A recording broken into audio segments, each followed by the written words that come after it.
Alrighty, okay. There's nothing like having your voice amplified. Again, welcome to all of you who are here in person and via live stream for this, I think, really important and timely conversation. As I was saying, this is a topic that is quite personal to me.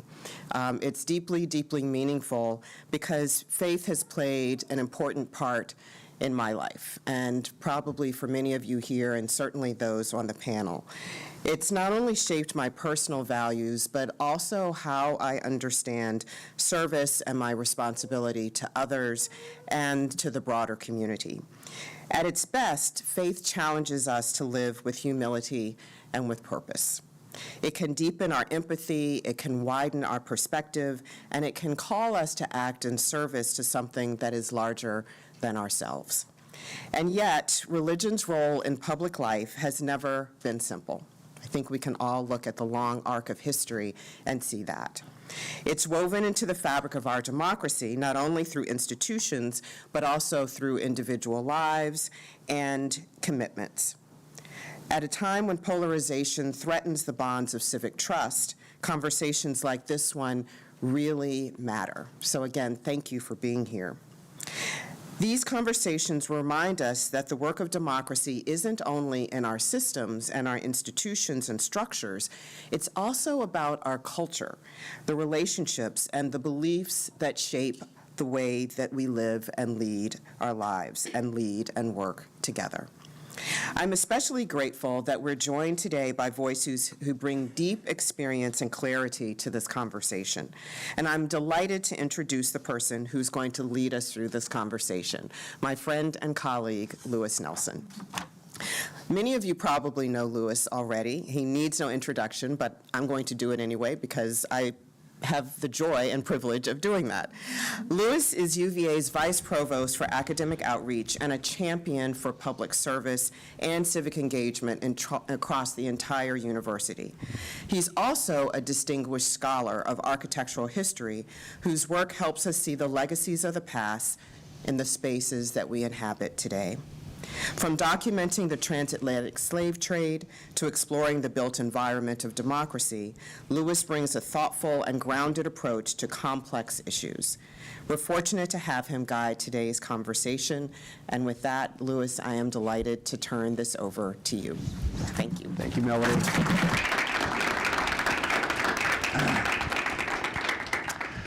It's always an honor to say yes to Melody, and a delight to be here. When I was initially invited to moderate this panel, my immediate reaction was yes. This is a conversation we need to have, and I absolutely wish to be at the table. So thank you all so much for joining us today for our conversation, and allow me just a moment to offer some opening remarks, and then I'll introduce our three panelists for today.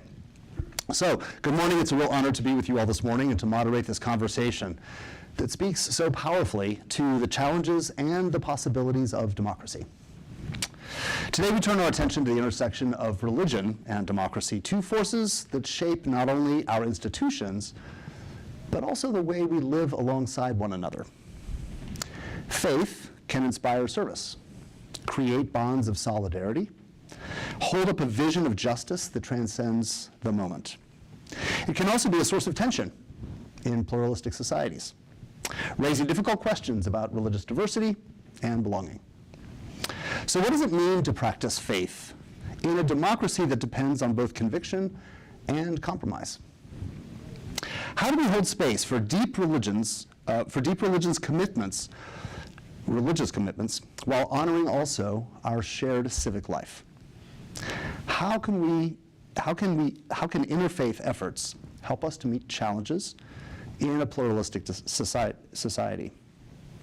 We're fortunate to be joined today by three people who have spent their careers engaging exactly these questions. Their full bios are available on the Karsh Institute's website, but I'm going to offer them in brief here. Huranessa Faryad is a Muslim American community leader and a passionate advocate for multi-faith collaboration. She is the president of Faryad LLC and the founder and music director of the Adams Beat Choir, the first Masjid youth choir in the United States. She previously served as the director of outreach for the Multi-Faith Network, Neighbors Network, and currently serves on the boards of the Virginia Interfaith Center for Public Policy and for Women for Afghan Women. A former child refugee from Afghanistan, she has participated in interfaith policy discussions at the White House, the Department of Health and Human Services, under both recent administrations. So glad to have you with us. Thank you so much. Rabbi Noam Marantz is the Director of Interreligious Affairs at the American Jewish Committee, where he leads global interfaith outreach and advocacy. He has expanded the committee's engagement with Muslim, Latino evangelical, and Latter-day Saint communities. Rabbi Marantz has served as the chair of the International Jewish Committee for Interreligious Consultations, the official Jewish dialogue partner with the Vatican, the Ecumenical Patriarchate, and the World Council of Churches, and the World Evangelical Alliance. Lots of relationships to manage. Before joining the American Jewish Committee in 2001, he served as the rabbi of Temple Israel in New Jersey for 16 years. So he knows work on the ground as well. And Reverend Gabriel Salguero is the pastor of The Gathering Place, a Latino-led multi-ethnic Assemblies of God congregation in Orlando, Florida. He is also the founder and president of the National Latino Evangelical Coalition, a national network of several thousand evangelical congregations. Reverend Salguero has served as the White House Faith-Based Advisory Council and the National Advisory Council of My Brother's Keepers Alliance. And he currently serves on the advisory board of the Karsh Institute of Democracy right here at home. He's widely recognized as one of the nation's leading evangelical voices and has written and spoken extensively on Latino evangelicalism and multicultural congregations. So please join me in welcoming all three of our amazing panelists.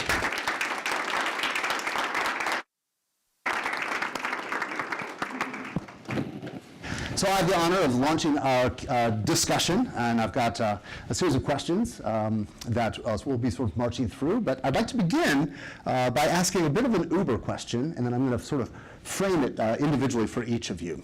The first question is this: how can faith communities uphold their core beliefs while also embracing pluralism and coexistence? And in so doing, help sustain democratic values like tolerance, mutual respect, and the pursuit of justice. And Juanessa, if I may, we talked beforehand. I am deeply taken by the capacity of religious leaders as stewards of ancient wisdom to share that ancient wisdom in the shaping of democratic practices. And so I'd love you to speak a little bit to that question, to that frame as well. And we also talked a little bit about the ways the arts. You're the leader of this remarkable music initiative. How can religious communities actually lead democratic processes through collaborative projects like the arts? Thank you so much, Lewis. I appreciate it. Bismillah, alhamdulillah, wassalatu wassalam ala rasulillah. I want to thank everyone here at the Center for having this engagement and for inviting me here today. It's really an honor to only have to drive 2 hours and 15 minutes to an event and not have to take a flight over. A beautiful campus, first time I'm here, so thank you so much for having me. I wanted to start that question with us going back in history a little bit. If we look at how Islam came to the world with our Prophet Muhammad, peace be upon him, we get to see a different light of movement, a way of life where the Prophet Muhammad enforced this rule on everyone in Medina specifically that promoted religious freedom. And the Charter of Medina, if you ever get a chance to look it up, which he put together, was a key component of religious freedom, and it's the first of its kind ever. And this was something that was perpetuated in Medina, protecting the Jewish community and other minorities in Medina. And if we look at that in comparison to today in the world that we live in, sometimes it's really hard to see people of different backgrounds being able to live together. Mm-hmm. But there's so many historical events that have happened that have brought people together. And Islam plays such a huge role in that. And I always say this as a joke, people take their faith and they put in democracy and they put in the idea of pluralism and living together and multi-faith engagement. But for us as Muslims, it's actually part of our faith. So when we're doing it, we're actually worshiping God. So it's second nature for us. It's actually part of our religion to be able to protect the Jewish community, the Christian community, the Baha'i community, even those who don't believe. It is actually part of our faith. So it's inculcated in who we are as Muslims. And that's why throughout history you will see when the Muslims were in charge or they were ruling certain areas, the minorities were protected.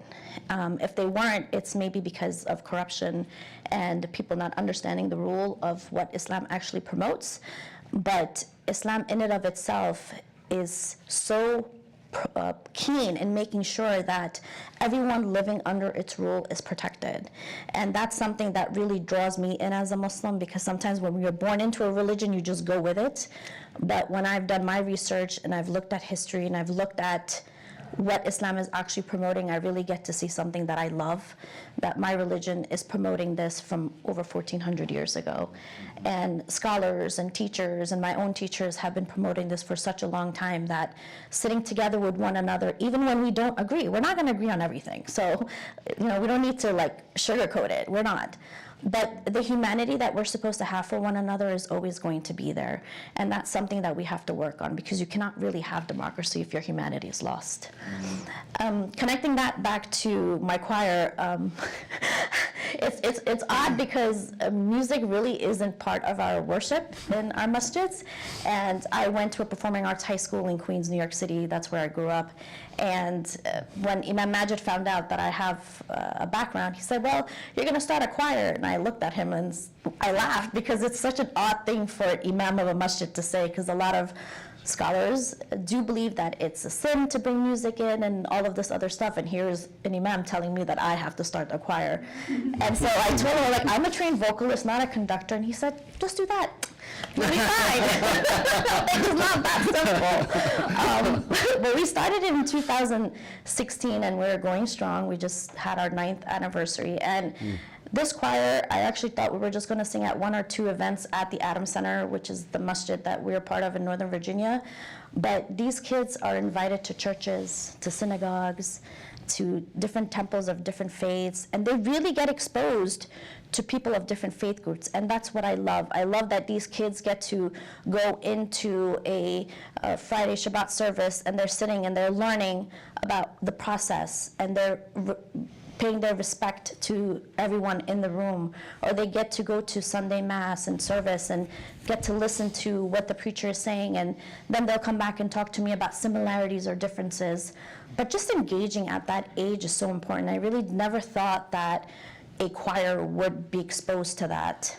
But it's actually an amazing way to get children involved in multi-faith peacekeeping at a very young age through a fun activity. Because if you tell them there's going to be a lecture, no one's going to come. But if you tell them there's going to be music, you're going to sing, and there's going to be cookies, they will all come. And I think that's important to also know your audience and know the age group that you're dealing with. Fantastic answer. Thank you very much. Noam, I'd like to pivot to you. You are the steward of the most ancient wisdom represented here today. And I wonder if you might speak a little bit in answering this question to the intersection of both curiosity and courage. I've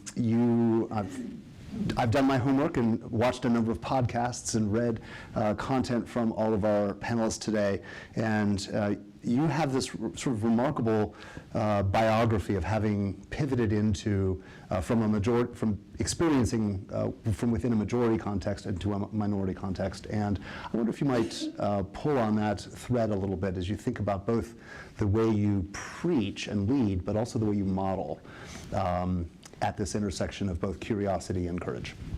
Thank you. What a pleasure to be here at UVA and with Karsh and with my dear friends Huranessa and Gabriel and my new friends here at Karsh and at UVA. The adjective you left out was insular. I actually grew up in an insular Jewish community and had very few interreligious interactions. Went to Jewish schools my whole life, Jewish camps, lived in a Jewish neighborhood. And then by the time I finished rabbinical school, I was placed in a typical American town, which at the time had no mosques yet, had one synagogue and about 20 churches. And part of my job was being the representative of the Jewish people in those venues. And it didn't take so much courage, but it involved a lot of curiosity about the other. And I'll get to that in a second, But I want to say a word about the Jewish tradition and how it mandates, both implicitly and explicitly, that experience. I think first and foremost, Judaism, to quote Chief Rabbi Jonathan Sachs, the late Chief Rabbi Sachs, believes in the dignity of difference. We believe, as it says in Genesis, that we are all created in the image of God. And the rabbis understand that to mean that everyone has infinite worth, but no one is the same. So there's an unlimited number of expressions of God's divinity walking on earth. What a great opportunity for all of us. And in addition to that, we understand our particularism pretty much primarily in service of universalism. In other words, it's very important to have a group identity and to have what may be more parochial beliefs, concentric circles of family. But I think we can all agree that religion's ultimate goal needs not only to address our relationship with God, and not only to sustain our group identity, however you define that, but also to be in service of wider humanity. When God is about to destroy Sodom and Gomorrah, he says, I need to consult with Abraham about these people whom he doesn't know because I'm about to destroy their city. And God says, I need to test Abraham at this moment to see whether he's going to lead his people in a path of righteousness and justice. And God says, Abraham says to God, Hashofet kol haaretz lo yaseh mishpat, can the judge of all the earth, God, not act justly? And Abraham there was role modeling that we can be in our smaller communities, but we have to be outward looking toward the world. And it really was personally for curiosity. I felt like a kid in a candy store, learning about other people's traditions.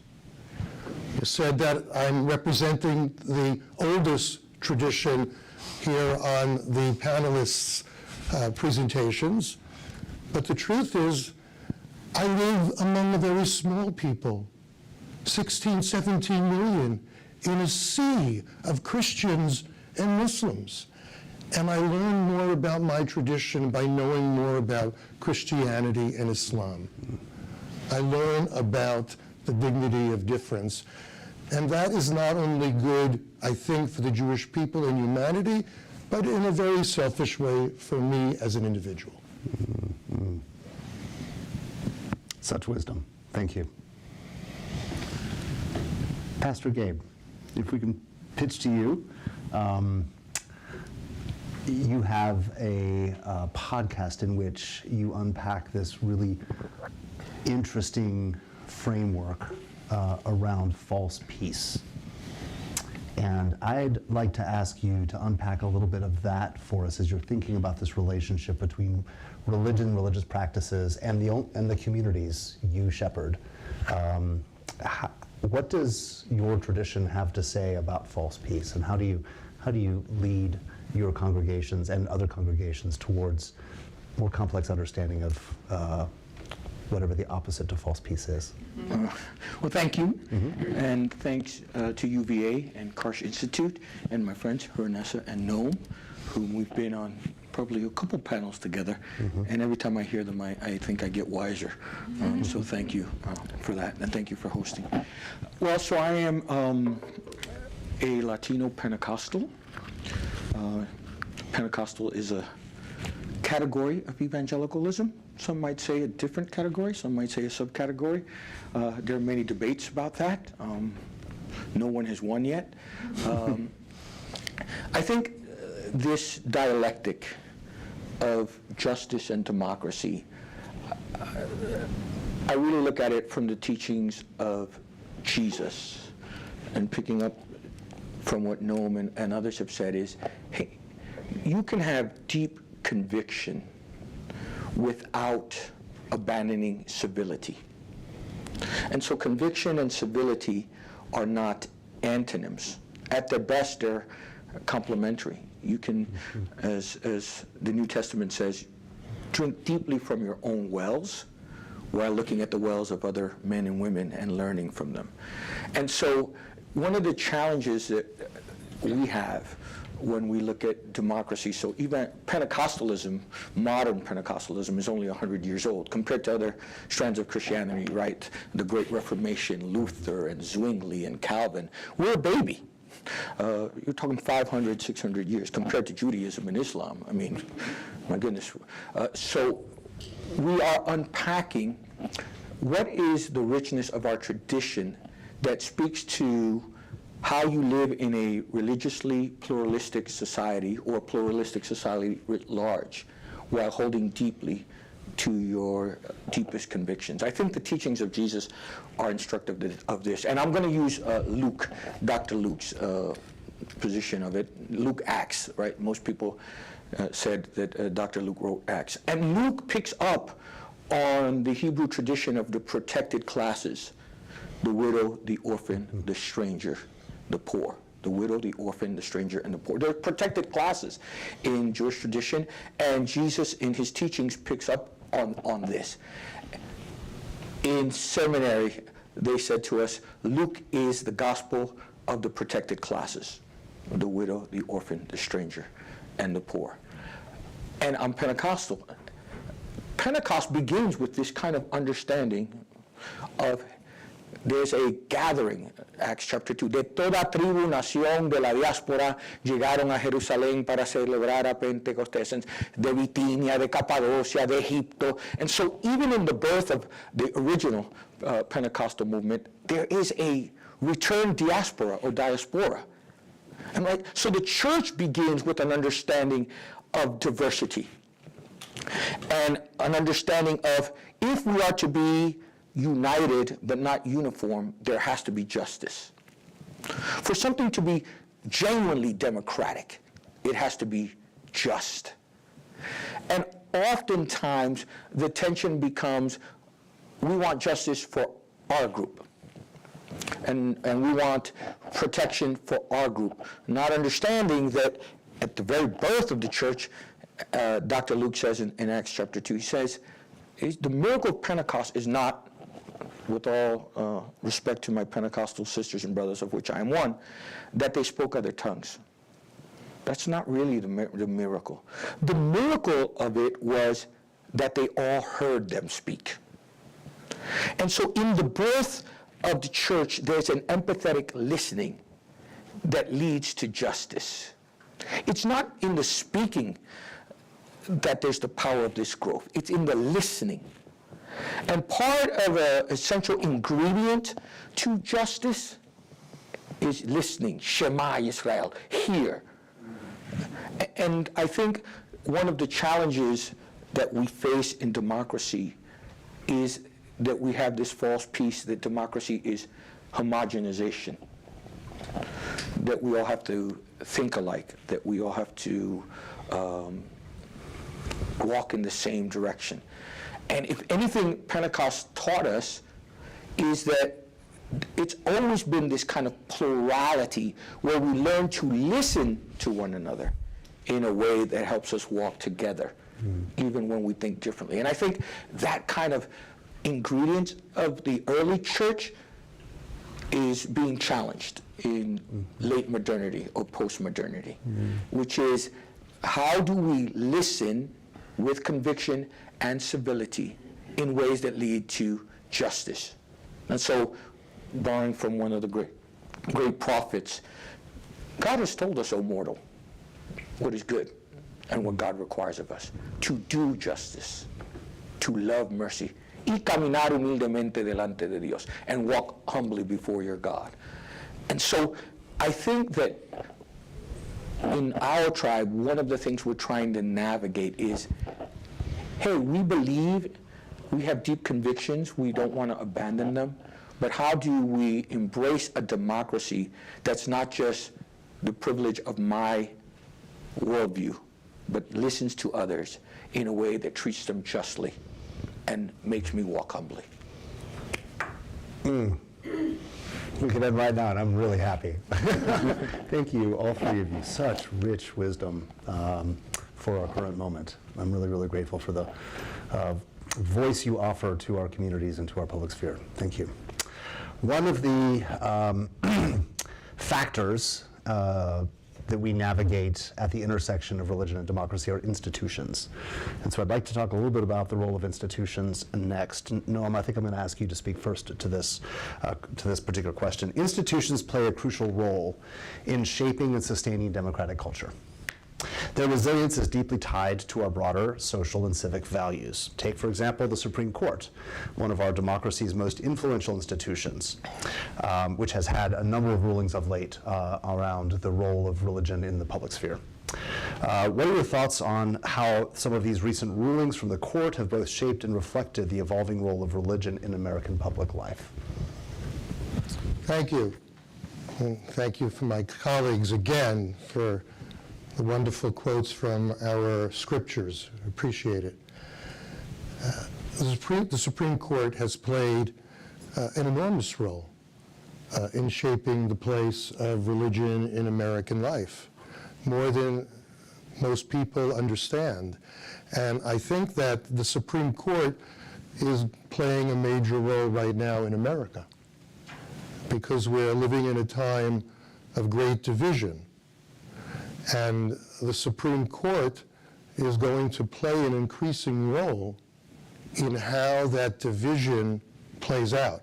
Or at least we're hoping that the Supreme Court plays a pivotal role in how that division plays out.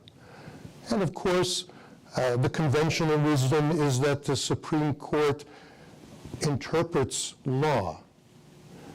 But there's a certain hermeneutic to that interpretation of law. It has never been completely divorced from historical trends and historical evolutions. One could cite many examples in which perhaps the simple reading of a law was interpreted in a surprising way. So the Supreme Court has had a special responsibility in moving America in a particular direction, hopefully in a direction of progress. We're here in Charlottesville, not home, but maybe depository of all men are created equal. And what that has come to mean over time, it doesn't mean anymore what it meant when it was written by Thomas Jefferson and signed by our founding fathers, obviously. It didn't include enslaved men. It didn't include women. Interestingly, it included, very early on, all faith expressions, also thanks to Thomas Jefferson in the early 19th century. And what happened here in Virginia, which I'm increasingly thinking is the seam line of America, where the transition from the North to the South and the assuring that we all can live together. Supreme Court, they have ruled on so many things. Religion in the public square, reproductive rights, accommodation for religion in the workplace.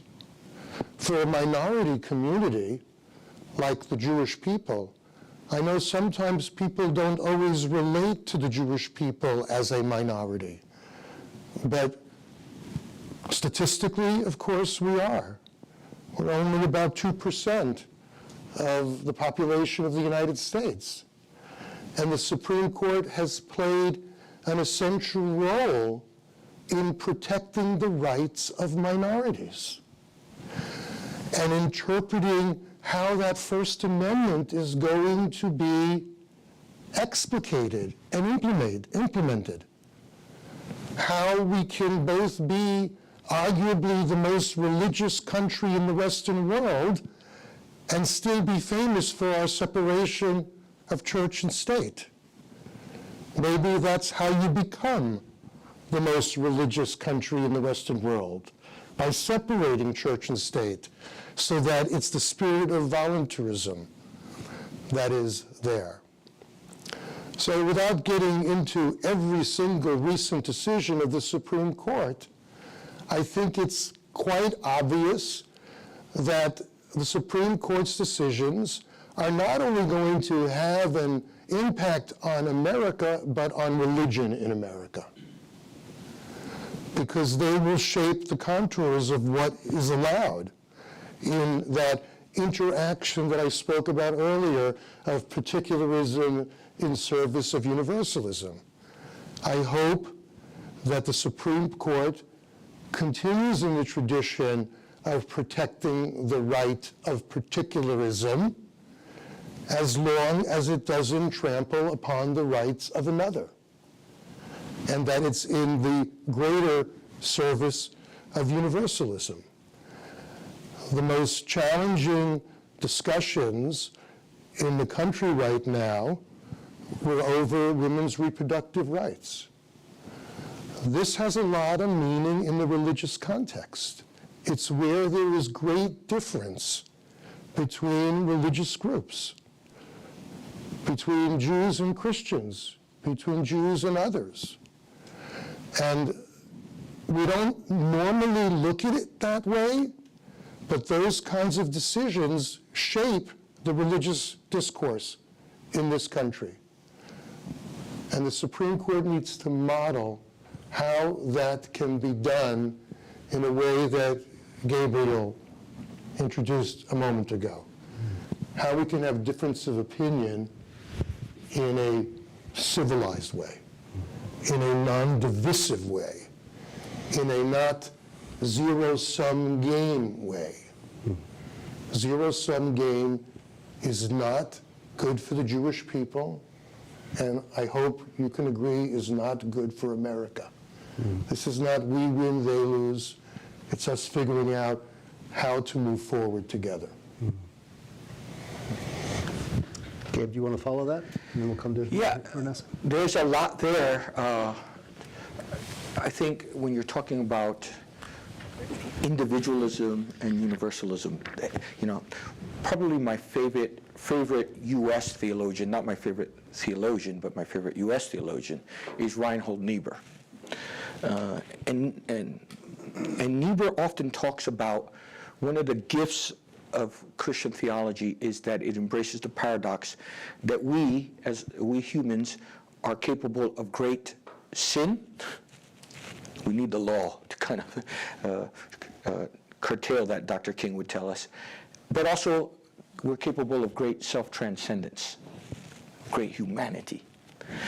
And I think the Supreme Court, trying to navigate that tension that we've heard here between individualism or the protection of numerical minorities, religious minorities, writ large, that list is long, and kind of our shared union.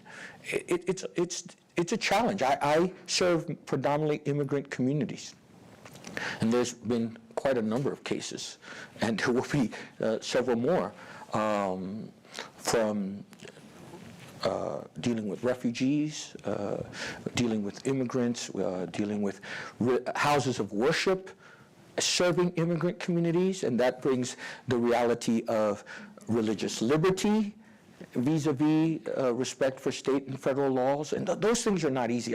I'm reminded of this kind of, I was talking to my son who's a sophomore in college at UPenn, and he's taking this course on law and society. And there's this Supreme Court case, 1938, called the Caroline Products thing, which is like, I'm like, why is he reading this? It's about interstate commerce of filled milk.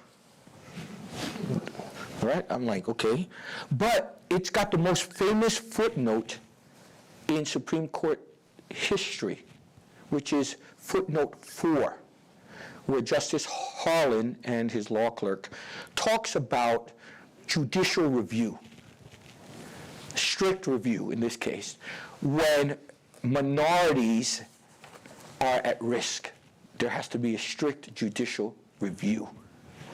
And how do you balance the needs of the state or processes and other kind of legal minds, which I am not one, talk about protecting not just that discrete minority, but their participation in democratic processes. It's about from milk. And from that, there's a lot of civil rights law interpretation. There's a lot of, and actually nowadays some immigrant lawyers are talking about that footnote number 4 and how it applies to things like the 14th Amendment and the First Amendment. The tribe that I am a part of, evangelicalism, it's a very interesting moment, because if you're a Latino evangelical, you are both in the minority as a Hispanic, but at the same time, you're part of a historically influential group, which is U.S. evangelicalism.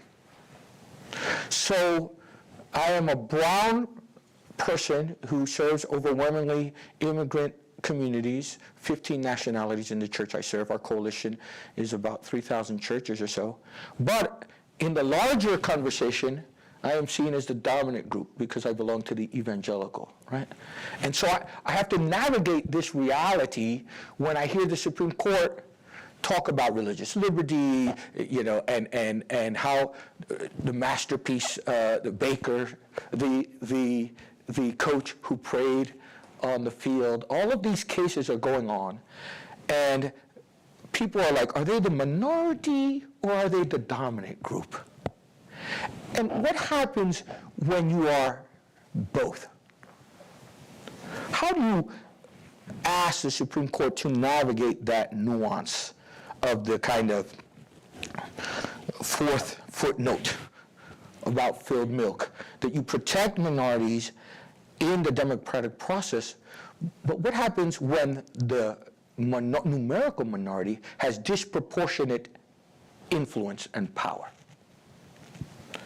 This, I think, is in the next decade how many Christians who Christianity Today said they had a Chicken Little moment in the last decade when certain court cases were decided against them.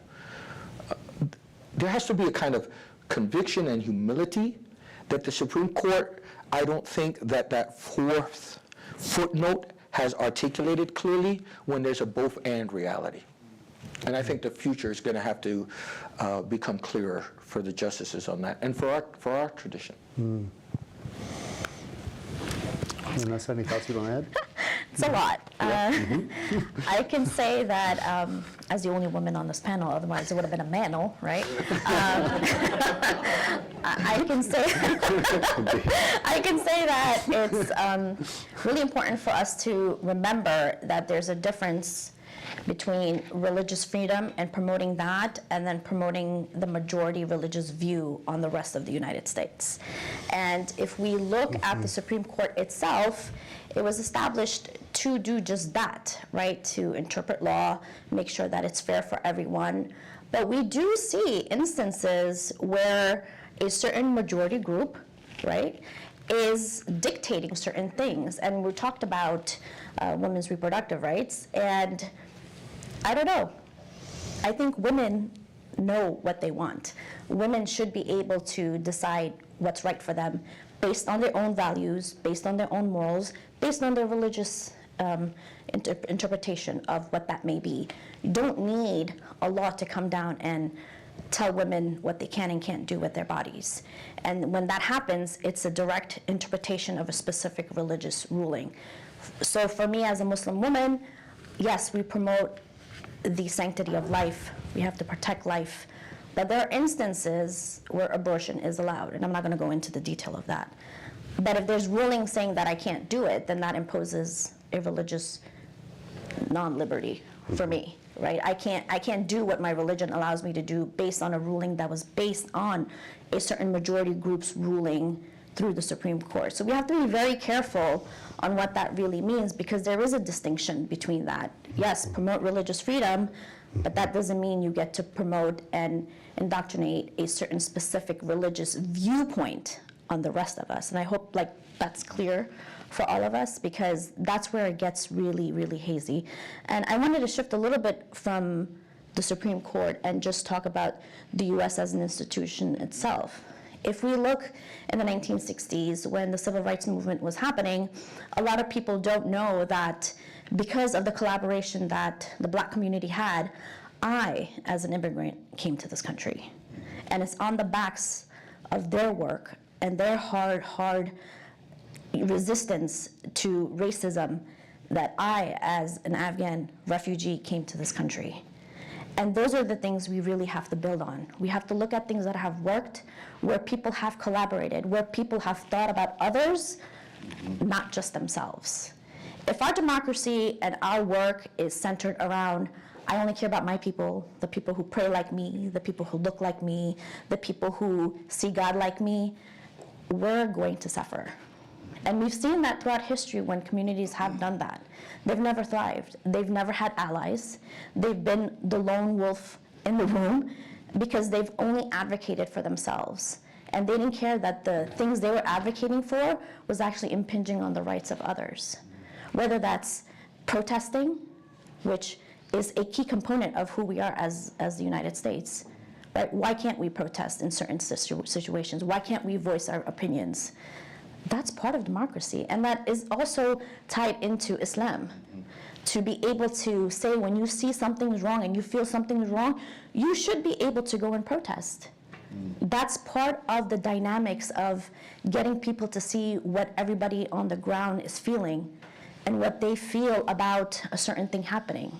What happens is when you shut off that conversation, when you shut off the concept of listening, right? We listen sometimes to respond, but we're supposed to listen to understand, right? And when you allow people to protest and talk about how they feel, it allows them to feel that they're heard. But when you shut them down, what ends up happening, and you've seen this throughout history, is revolutions start from underground.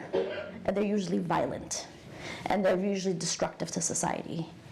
So it's a way and a means to let people talk about how they feel and what they think about certain situations, and we need to be able to promote that.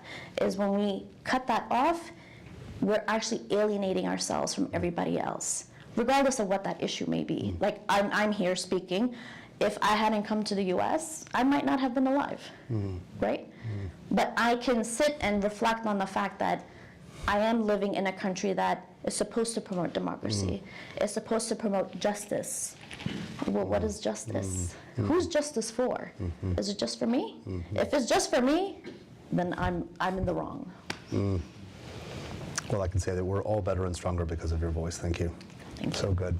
Let's pivot to some audience Q&A. I think we're going to have some folks roaming with microphones, and so if you'll just put up your hand, I'll call on you.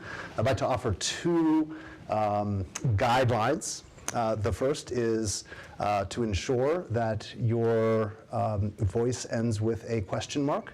And so we will be tempted to pivot into monologue. I will encourage you to ask a direct question. And I'll also just reserve the right to encourage you to get to your question if we pivot to a monologue. And so civil discourse also gives me the opportunity to moderate our conversation, so I'll hold that right. And secondly, everyone in the room has the right to ask a question, and everyone on the panel has the right to answer those questions. And I will not tolerate silencing. And so I just want to be really clear that every question here is a welcome question, and every answer is also a welcome answer. So with those parameters and guidelines in place, I invite you to, oh my goodness, and from the front right, a courageous younger voice. Looking forward to your question. Oh, there's a mic coming. Let's wait for your mic, okay? How do you think your faith affects your view on democracy? Who would like to go first? Go ahead. I think, great question. Thank you. First of all, this may be a little bit, anyway, you gave me a green light, so here it goes. Go for it. I think democracies are good, and And I think there are virtues in our tradition, Christian virtues. Love is a virtue. Justice is a virtue. Mercy is a virtue. And so those virtues in our tradition inform how we view democracy. At the same time, my faith reminds me that every human institution is penultimate. And so it reminds me that everything lives, as Dr. Gardner Taylor would say, subspecies aeternitatis, under the gaze of eternity. Dietrich Bonhoeffer says every judgment is penultimate. And so it pushes me to, if I'm a good citizen and I'm true to my faith, be mindful that our democracy is a work in progress. It's always working. It's imperfect. And so I think sometimes we have a stagnant view of democracy. We got it. I like the phrase, we're forming a more perfect union. It's happening. And my faith calls me to contribute from the place of the ultimate, from the place of my limited view of the ultimate, to say, this doesn't align with the deepest convictions of human dignity, of the Imago Dei, of loving your neighbor as yourself. And so my faith says democracy should align itself with the deepest virtues, and at the same time, my faith calls me to critique democracy when it doesn't live up to the most transcendent values of human dignity. I'd like to invite each of you actually to respond to this. I think this is a great question that deserves lots of response. I'm going to quote a verse from the Quran, and I'm going to paraphrase, where God talks about justice. And he says, promote justice, advocate for justice, go after justice, even if it's against yourself. How many of us go to sleep at night and think, did I oppress anyone today? Did I violate anyone today? Did I stand up for anybody today? When I think about my faith and what it promotes for me to say something, do something, or hate it in my heart. And there's a hadith of the tradition of the Prophet where he says, if you see injustice, stop it with your hand. And if you can't stop it with your hand, say something about it. And if you can't say something about it, hate it in your heart. And that is the lowest form of faith, right? So when I see documentaries on the Holocaust, I'm saddened. It's a horrible place to be in this world at that time.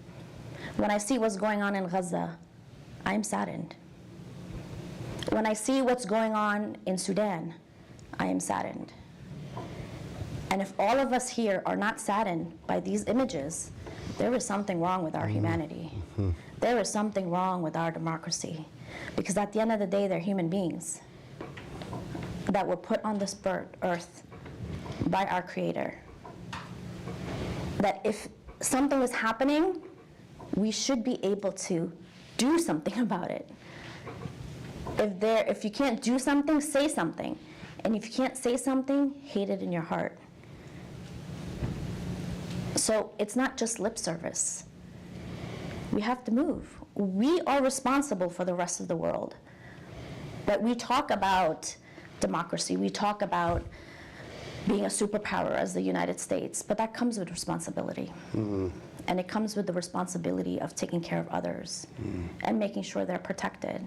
And this is such a key component in my faith, that I cannot walk down the street and watch someone get harassed who may be, let's say, Jewish, and they're being harassed by a Muslim, and I'm just going to be like, oh, not my problem, right? Oh, it's a Muslim doing it. It's okay. No, I have to stop them. I have to physically go and say what you're doing is wrong. That's what's expected from me. And if we all think in that way, where we feel responsible for one another, imagine the kind of world we would have. And on top of that, having women leadership, because we do lead differently. We need more women in leadership in the world and in different areas. And so all of these things are so at our service to learn from when we look at history, right? But if we're constantly repeating things and we're seeing things that are just horrific in the world, it's really a really, really, really sad thing to see. And my own thing for you, all of you, if nothing else, is to feel in your heart. Do you feel something for these people? I hope we feel. Because if we feel, that means we're still in touch with our humanity. Because it doesn't matter where they're from. It's the humanity that we have to fight for. And if our democracy is not doing that and is countering that, then we need to speak up. I am my brother's and I am my sister's keeper. Indeed. Noam?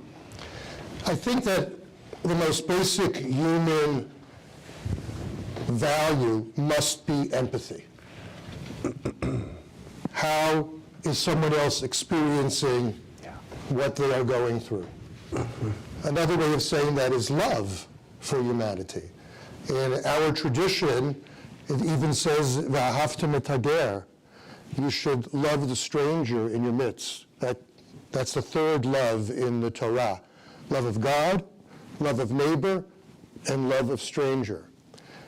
And we probably could have differences of opinions about historical analogies, but we hopefully will not have differences of opinion about empathy and being concerned for the innocents in every situation.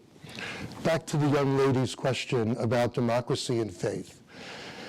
Well, democracy is imperfect, and to paraphrase, it's the least imperfect of all forms of government. And I'll take democracy over all other forms any day, and certainly democracy has been better for religion and religious expression here in the United States.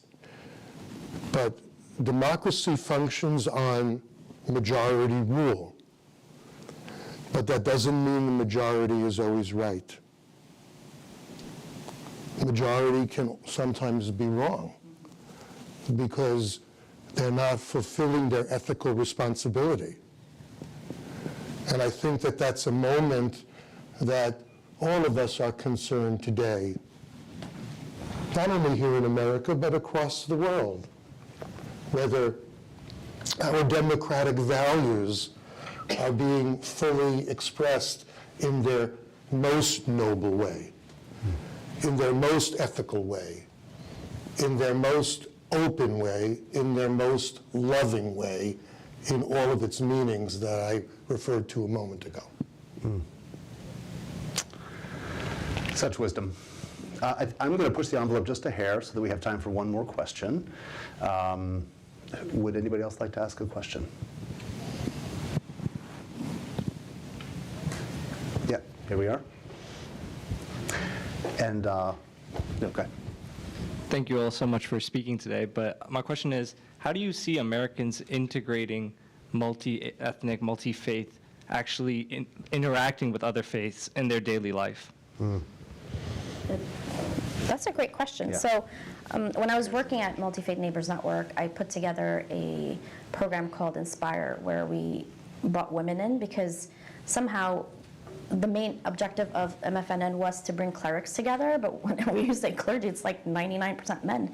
And so what happens to the women? We're 52% of the population. So I started Inspire to bring women in different cities. I had about 20 WhatsApp groups, one for each city, where I was bringing Jewish, evangelical Christian women and Muslim women together in their respected cities together.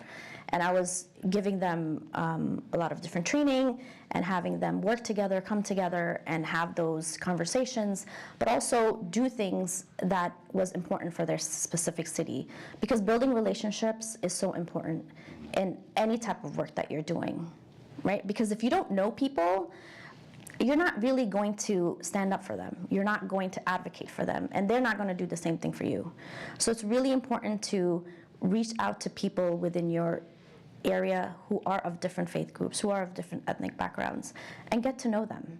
I think that's part of what we're missing in a lot of the work that we're trying to do, is to build those relationships. So when these women were coming together, they were learning not just about faith and their belief on certain things, and they disagreed on a lot of different things, but the fact that their humanity was in the room was so important, right? So bringing people together, and you can do this as a college student. You don't need someone else to do it. is to reach out to people in your classroom that are different than you. I'll give you an example of my neighbor. I'm a single mom, so I have 4 kids that I'm raising by myself. And last year, I don't know if you guys remember, it was like -7 degrees here in Virginia. And the heat went off, the electricity went off, and I'm trying to figure out what am I going to do. And so my neighbor across the street, who is he's like QAnon member, he's very pro-Trump, which is fine, that's his political belief. But he was the one who brought me heaters. He mows my lawn, and he shovels my snow. Why? Because I build a relationship with him. I don't agree with him in a lot of things. But the fact that I saw him as a human being and I took him eat cookies during our holiday, even though my daughter was like, not him, he is not getting one. I was like, no, he's the first one who's gonna get it. Because it is part of who we're supposed to be as human beings, is to show that as an example, to be the first to reach out. Why are we waiting for everybody else to come to us? Reach out, talk to people, go for a coffee, outing somewhere in a bakery, go for lunch, check up on them, right? These are like the small little things that we think are so insignificant, but they're the things that really build relationships. And these are the things that really play a huge role when things go down. Is you're going to have your neighbors come for you and you for them when we need to bring our communities together, when things are going south, and hopefully that will not happen in this country, and that we can keep our democracy in the way it is, but we can't do it alone. You need to be able to reach out to your neighbors. You need to have a relationship with them. You need to see them as a human being, regardless of their political views, regardless of their religious views. It's important for us to step out of that comfort zone and to be able to connect in a more meaningful way, and then also keep that connection going.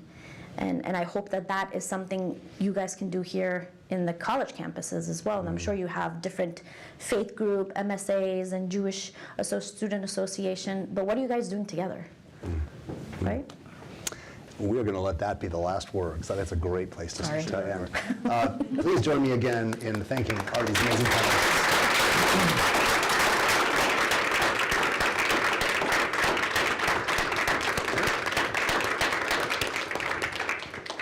Thank you all so much for coming.